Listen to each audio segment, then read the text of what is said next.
Bismillahirrahmanirrahim. Assalamualaikum warahmatullahi wabarakatuh.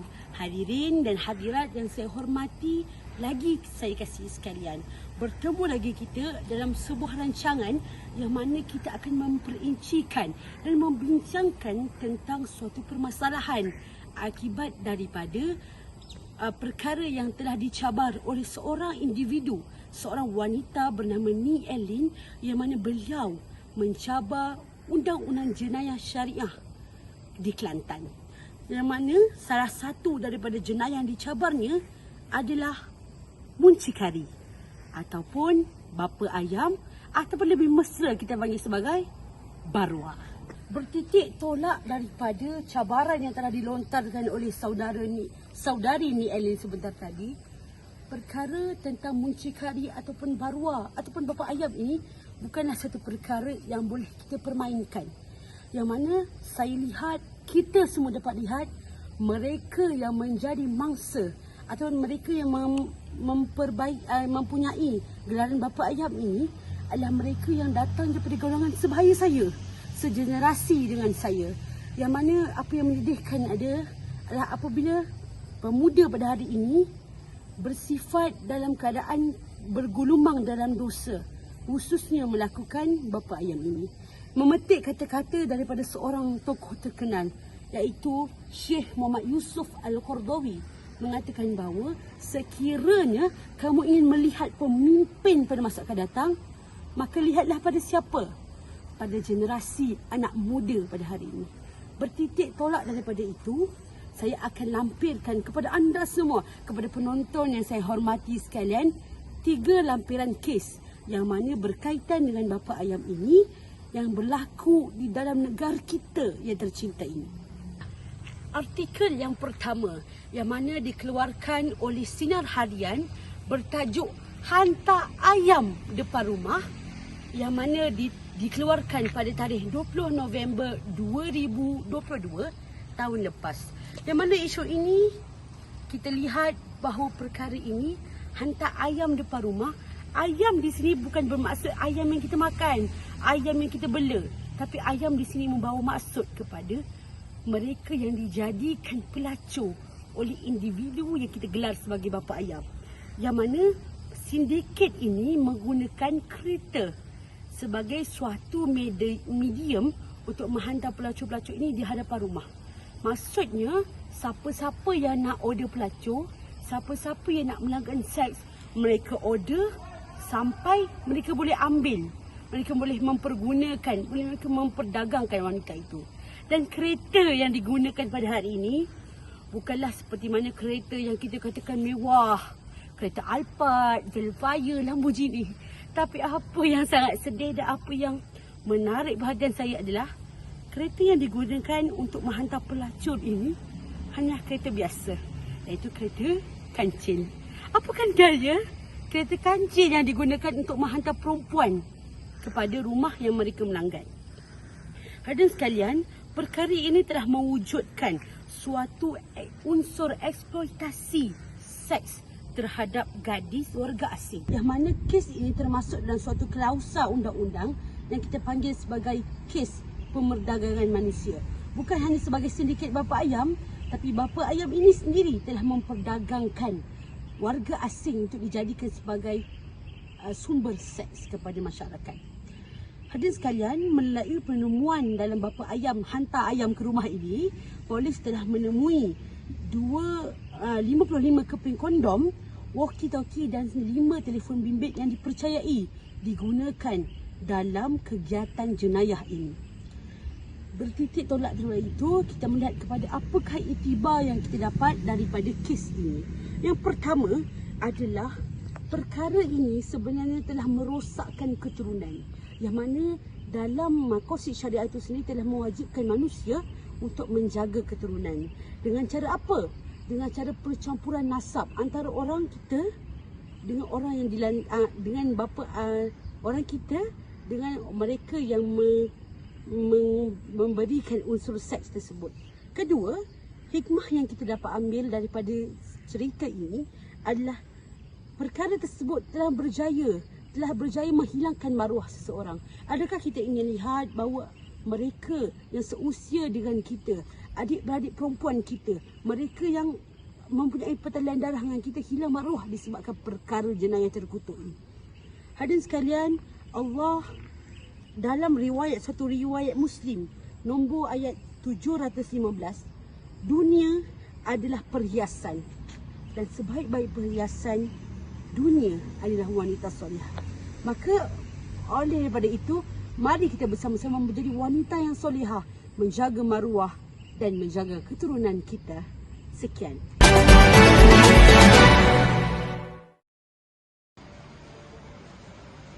Okey, seterusnya untuk isu yang kedua iaitu polis tahan bapa ayah warga emas di Georgetown. Artikel ini telah diambil dari berita harian. Kes ini telah berlaku pada 11 Oktober 2015. Polis telah menahan seorang lelaki iaitu dipercayai bapa ayam yang menawarkan khidmat pelacuran di sebuah hotel murah di Georgetown, Pulau Pinang.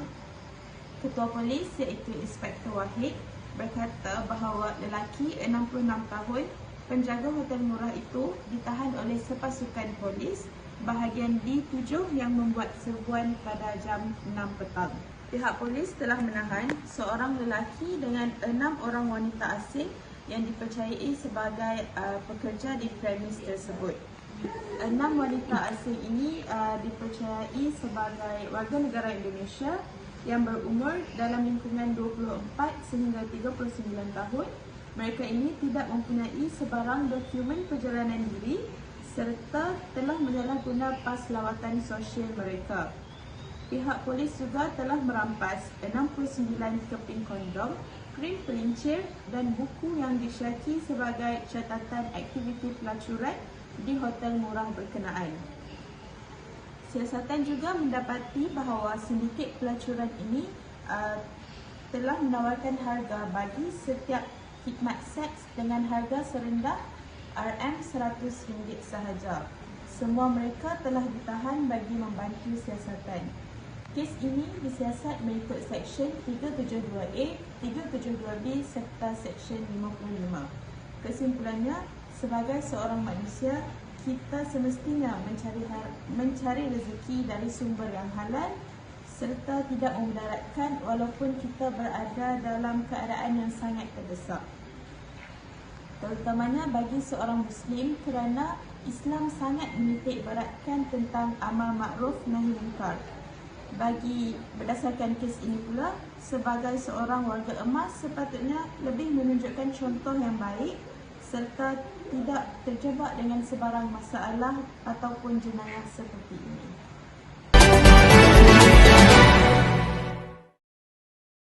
Ketiga, iaitu artikel yang ketiga ialah yang diterbitkan oleh Sinar Harian yang bertajuk Pelajar Perubatan didakwa menjadi bapa ayam.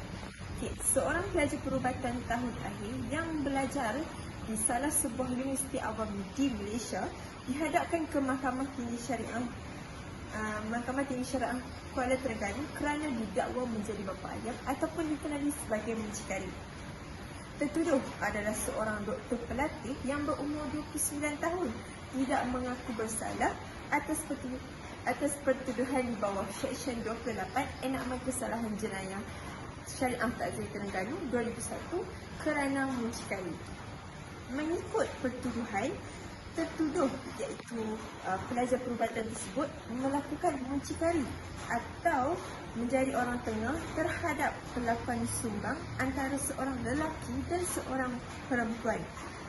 Tertuduh dituduh melakukan kesalahan antara 27 hingga 24 Ogos 2018 di sebuah hotel di Malaysia. Kemudian, mahkamah membenarkan tertuduh diikat jamin sebanyak RM3,000 dengan seorang penjamin. Ini adalah kesalahan yang serius kerana ia bukannya salah di sisi undang-undang, malah ia salah di sisi undang-undang. Jadi, apa pengajaran daripada kisah ini? Jadinya, pelajar perubatan tersebut selayaknya membuat pertimbangan antara mana yang benar dan mana yang salah kerana pelajar tersebut adalah seorang yang bijak. Itu saja daripada saya. Jadinya selesai kita tiga laporan. Jadi marilah kita ke sesi kesimpulan.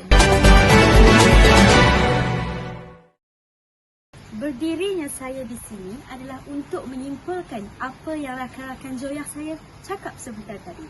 Maka kesimpulannya boleh saya simpulkan di sini bahawa perbuatan jenayah yang dikenali sebagai bapa ayam atau muncikari merupakan salah satu perbuatan jenayah yang berada di bawah Seksyen 372A/1 yang mana ia merupakan jenayah yang terkutuk.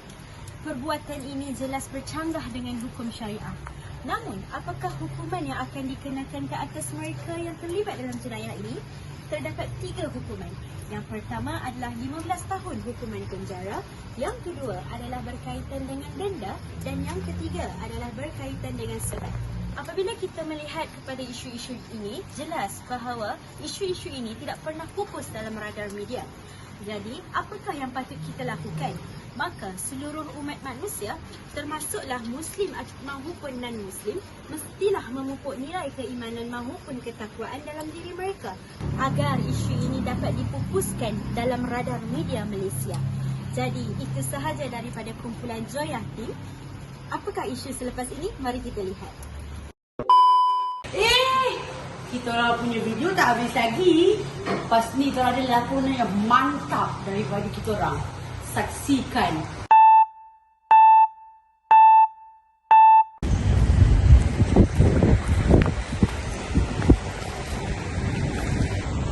Aku perlukan bantuan kau lah. Tak ada salam, tak ada apa. Perlukan bantuan. Nak apa? Aku ni tak ada duit. Anak-anak aku semua dah nak belajar. Aku nak dalam 3,000 boleh? 3,000 je? Kau yakin? Ya. Ni untuk apa? Untuk anak aku sekolah lah. Anak aku yang mana? Si Fasha dengan Sendat? Iyalah, yang tu je anak aku yang aku ada. 3,000. Easy bro, aku boleh. Tapi aku dah cakap mestilah ada faedah dia. 3,000 kan? Tapi dengan syarat aku bagi kau hari ni, kau pulangkan aku lagi masa 2 minggu. Tapi bukan 3,000. 3,002 cukup lah. Aku tengok kau ni pun tak cukup. Untuk kau je nak. Sebab aku memang sayang kau Fasha sebenarnya.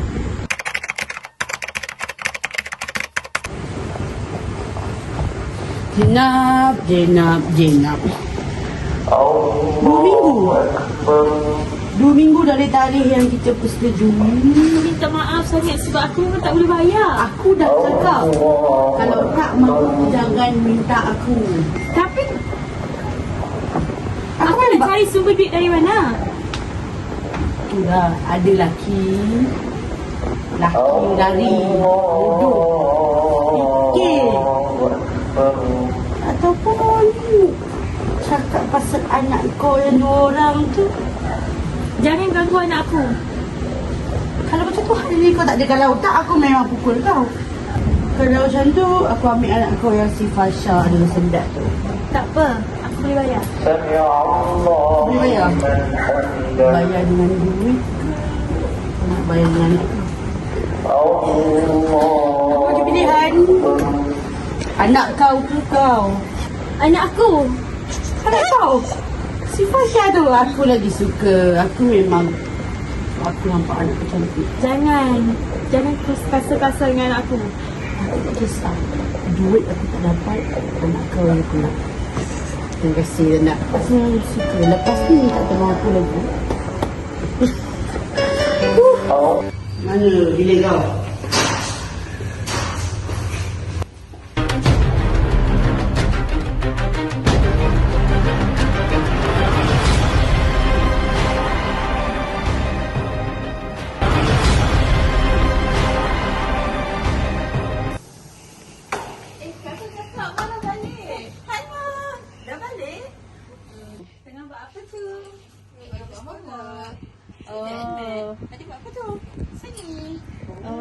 Pandai anak-anak mak.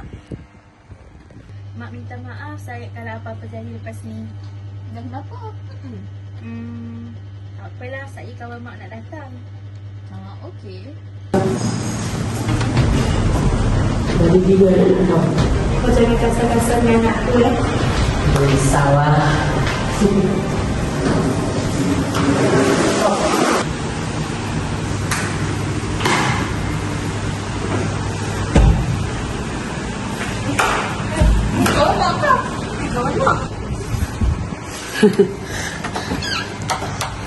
It's surprise.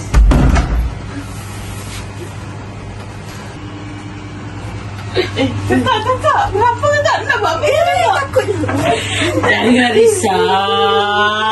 Aku tak buat apa-apa. Inilah makanan aku. Jangan risaulah. Aku tak buat apa. Ini sebab mak korang lah. Mak korang yang nak aku buat macam ni. Sabar. Aku nak rasa sikit aja. Tolong. Kau kalau tak nak cakap dengan mak korang. Tolonglah sikitlah. Di akak cantik anakku Zainab. Cantik betul.